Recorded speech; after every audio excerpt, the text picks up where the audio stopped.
Hi guys, this morning I'd like to talk to you about education as it is really. So let's rip the band-aids off this morning. First of all, most of you are here because you have some concerns either about your students or your children, or even just education as it stands. And believe me, I'm concerned about education as it stands because, to be honest, we are in the same old spiral we have been in for years. And it's worldwide, it's not unusual. What's actually happening is we are again following trends too late and not catching up in time to find out what has gone wrong. Over a period of time, successive governments invest money in education, and that money is actually channeled into certain kinds of philosophies and strategies and environments and all kinds of things that contribute to the education of children. Uh, in the process of this, because of decisions that are often made politically and by non-educators, um, or consulting educators who have biases anyway, we have a situation where very often the latest advances in education or the latest data in education is not necessarily well tested before we adopt it. This is particularly true in New Zealand because we are a very long way away from everybody else. We have a unique situation in New Zealand where we can actually create an education system which is unique. And we have over many years done this, but unfortunately along the way we got sidetracked by education ideas from other countries which don't particularly fit our multicultural mold. And we have followed models which don't fit either our cultural situations or even our environmental situation. So think about that when you create an education system. However, well, when we're talking a lot here about philosophies and the curriculum, which is fairly much imposed upon teachers, even though the needs of their children may be quite developmental in many ways. Some of the curriculum delivery these days is being delivered at a very formal level and a very academic level. Now, this is being driven in New Zealand. I think it is being driven by the way we choose teachers and the way that we consult in our decisions around education. There's always been a difference between primary school teachers and secondary school teachers, and also early childhood education, who now have a very strong influence, and I hope they use it because, to be honest, they understand how children learn. When you're at the other end of the scale and you're in the secondary school, you're capturing or getting at the other end of the scale the children or the students who have missed out sometimes in the gaps that are created by an education system or and curriculum which has not provided well for them and which has not particularly been adapted to their needs and has not really taken into account who they are. And that means culturally, that means in an inclusive way, that means in terms of their special needs. It means all of those things, and it encompasses absolutely everything about the whole child.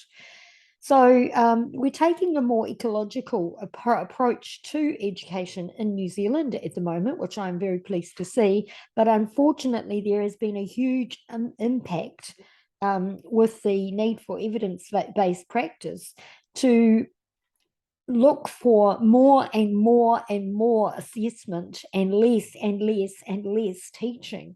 And this creates a disconnect between the student and the teacher, and that is not helpful to anybody.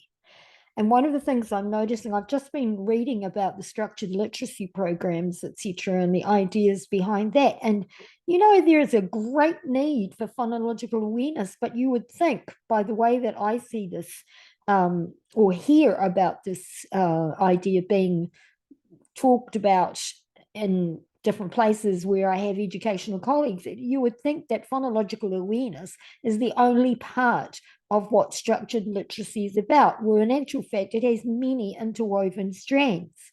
I do think that there is a very strong need to incorporate neurodiversity and the neuropathways, identify the neuropathways which can at times um, be in need of development to create the ability to read, because it is a science. They're quite right. It is a science, but at the same time, without the motivation to read, without having modeling of reading at home, without having the enjoyment of reading, and without the resources that we need in classrooms and classroom environments which create that warm reading environment, a cozy reading environment, I don't know that actually a structured program will create huge differences. It will definitely sort out the understanding of the reading process. And there has been an understanding of the reading process previously, but not with regard to how the brain decodes and how what the neurological impact is and what we can do about that. So it's really important that we do understand that, but at the same time need to have a very specific understanding of what in fact teachers are being asked to do and what they're being asked to forget. So I think that one of the things that I'd like to do is to rip the band-aids off the ways that we swallow, holus bolus, what is actually being fed to us, and very often by companies who want to make money. There's always a resource. There's always something to sell. And I think that we need to actually understand that people people suffer for this. Children suffer for this. Now, I know that all the people who are here because they're concerned about their child, their student, their relative, or themselves, trying to understand why they themselves have some problems. And there are many, many people with severe problems about schools, and they're not unwarranted, because over the years we haven't actually dealt with them very well. We have never explained what it is that teachers do. We have never explained how they do it, and we have never ever really explained the need for the connection between families and teachers and students to get optimum results. And we're not resourcing families to provide. How can we have equal? How can we have equal results when kids are coming from different backgrounds? How can we have equal results when children don't have books at home? Or how can we have equal results when they don't even have the same language at home? Now, you have to be reasonable about this and understand, because if you are actually in your classroom and you're saying your child is below the benchmark, whatever that may be, and believe me, national standards has supposed to have been gone. What are schools doing about it? They're looking for something to replace it with. Well, thank you very much. That's just what we need. I actually think it's time we pull the band-aids off what is happening to our kids in schools. They are being bored. So that's why they don't engage. They don't see any purpose in school. School is being dumped on them. Info dumps, academic info dumps. So time we thought it through. Should we do something about it, or will we let it continue and let our best kids fail? And the ones in between, honestly, they are good kids. So stop treating them like they're failures. Get out there and do something about it. Teachers, treat children as individuals. Teach to children's needs. Do not teach to an imposed standard which has nothing to do with the needs of that child. So that's my rant for today.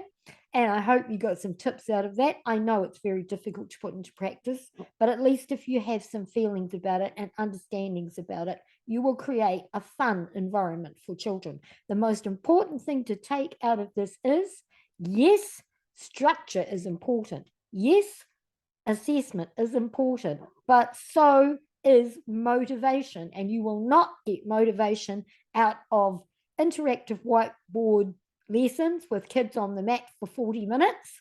And you won't get very much student engagement out of the same old process every day. Lesson, interactive whiteboard, off to do a worksheet. Think about it. How would you like to spend your days like that? Thank you.